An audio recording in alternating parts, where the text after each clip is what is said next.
Hey guys, Thomas Cecilia Jr. here, aka Mustached Tom, here to review the movie The Secret Life of Pets 2, because the first one was so good and we needed a second one apparently.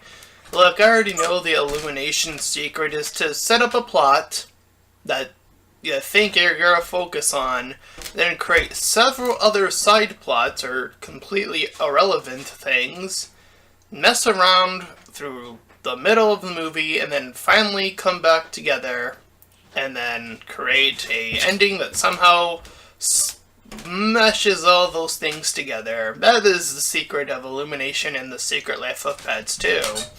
So, if you want more detail, here we go. The movie begins with Max, once again, the dog here, and he's living it up with his family, his owner, and his owner hooks up with this other owner and his other dog friend. I forget what the big dog's name is already. Doesn't really matter. He's not really too relevant to the movie anyway. But the two of them hook up, they get a baby, and Max is all like dialoguing about how like, oh, I'm not a big kid person, and then his kid came along, and then it was all like, oh, this kid's my kid, so it's all good now. And you think it's all gonna be about how it's gonna be them interacting, Max figuring out how to, treat this whole situation, and that's gonna be the majority of the movie. But we see them leave for this farm, and we cut back to the other animals that are in the movie. We have Snowball and his adventures, where he goes off with some new dog named Daisy. They go off to save this tiger. We have the second side plot of Gidget watching over Max's favorite toy, which gets lost in the shuffle of all these cats, so she has to learn to be a cat, and that's her entire gimmick. And then I believe those are the two main side plots. I think there might have been another few that came along because there are too many pet animal characters in this movie to count or to talk about. So we go back and forth between these little stories that are not in any way intermingled, but the movie forces a way for all three of these stories to become intermingled. That is literally what happens. So we're seeing Max in the farm. He meets some other dog named Rooster who teaches him, like, your kid's gonna be fine, blah, blah, blah. We cut to Gidget trying to get help in learning to turn into a cat from another cat named Chloe. So they're doing that. Snowball's in this little superhero uniform, and then he's going around with Daisy, getting closer and closer to the circus, where we get an actual antagonist that again works his way into mainly chasing Max. Again, like they just, okay, fine, whatever, just throw it all together, just throw darts at a thing and see if it fits. That's very much this movie. The comedy is slacking because it is just pretty generic stuff. There's never enough heart in it either. So, and even the tagline, I feel, is rather baffling. It says, "Don't laugh on the dog's collar." So I feel like even the posters kind of like, yeah, this movie isn't that good, so, or not even that funny. So you might want to skip it, maybe, I don't know.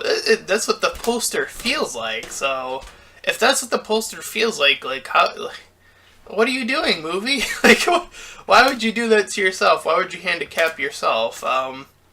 And this has been an Illumination problem for ever since Despicable Me 1, I feel. It's very much set up a main plot, and then sort of do all these little moments that are just sort of character building. I'm gonna put that in quotes.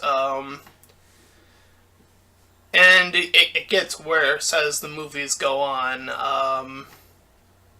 And that's the secret to Illumination. It's like fill that middle with just the bare minimum. It's barely anything good. It's filler. That's what it is. It is unnecessary filler. And it's not good filler. It's just like, yeah, kind of. Can we kind of get back to what we were doing in the main story? The things that we are doing are not interesting enough. Gidget becoming a cat to get or to protect a toy that she like misplaced on her own being, like that. It just doesn't sound very interesting. Her just intermingling with cats could have been interesting. That could have worked, but over a toy, that just feels very, very odd. And just kind of boring, honestly. And it kind of, even like their biggest highlight moment was sort of like okay at best.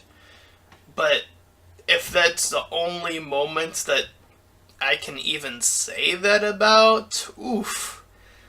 Man, oh man. And of course I'm talking about when she works up all the cat stuff, and then she becomes like a big cat, and she gets like assistance from her little, I don't even know how that, the other gopher or whatever it is, like got there and helped her. I'm not sure how that all came to be. But he ends up doing it anyway, and then like she ends up like swallowing or pretending to swallow this little red laser that all the cats are fascinated in, and then she sort of become the queen of the cats. So Max has helped save a sheep during his little story, and then he sort of became more brave, and then Rooster did all that for him, and then they end up heading back. Daisy and Snowball end up saving the tiger. They end up getting the antagonist to follow them to where they are. He ends up going to Max's house, and then they end up like following them all the way there. So Max has to flee with all these other characters, so everyone's scrambling about. And eventually, we see this even in the trailer. We see that part where they get to the train, and then we see the Max jumping onto the train. So the setup to that is they eventually get to a train where the owner guy gets hold of the tiger at one point, puts him on the train, and the other animals are trying to rescue him all together. The cats and Gidget are like making their way to the car, doing this whole setup of like getting there conveniently. Snowball and Daisy are already kind of there, or anyway. Max ends up doing the whole jumping thing, getting on, attacking as well. And as they make their way off of the train, all of them, all together, the bad guy gets hit out of nowhere when he's making his big threatening speech about how he's gonna take them all in or kill them all or whatever, and then he gets hit by a convenient car. And oh look, it's the cats, and yeah. So afterwards, Max is with Gidget now, I guess. I don't know. And then they like all go back to the city, and then Max is all ready to let the kid go, and then they do their little bit, and that's where the movie ends. That's The Secret Life of Pets. The secret is, if you just throw a bunch of nonsense in the middle of the movie, you can make a movie. That is the actual secret of Illumination, if you have not picked that up. Boy oh boy, has Illumination never been really that good at making movies, and I do think they have potential. I think they have potential to get out of this mess. If they picked a writer that was competent and was able to tell a convincing story, they already kind of have the animation that's okay enough to, like, make an animated movie, I feel.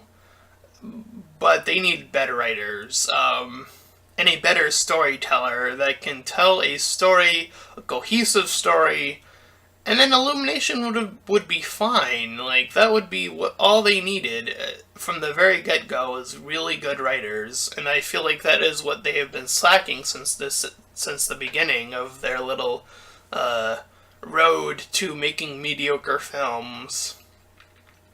So I'm gonna go ahead and give this a 2 out of 10. It's not even that. It's not good. There's not much to compliment about it. It's not funny. It's not interesting. It's not heartfelt. It's not. It's not a compelling story because it's all over the place. And I think I'm even being generous with a 2 out of 10. But you know, I guess in this instance, I'll say at least the animation was good. But, you know, that doesn't account for much in my reviews anyways, so that should tell you everything you need to know about this movie. So, that's my review of The Secret Life of Pets 2. I'm pretty sure it's probably has already done fine. I'm pretty sure they're probably gonna do a third one for whatever reason.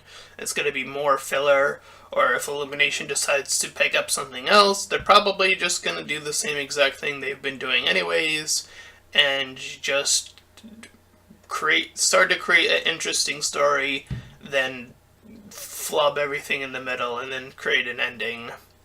Unless they get better writers. They need better writers, so yeah, anyways, that's my review. If you enjoyed it, then please feel free to like, comment, and subscribe, and also make sure to check out those links in the description. One will head you over to my Discord server, the other to my Patreon page.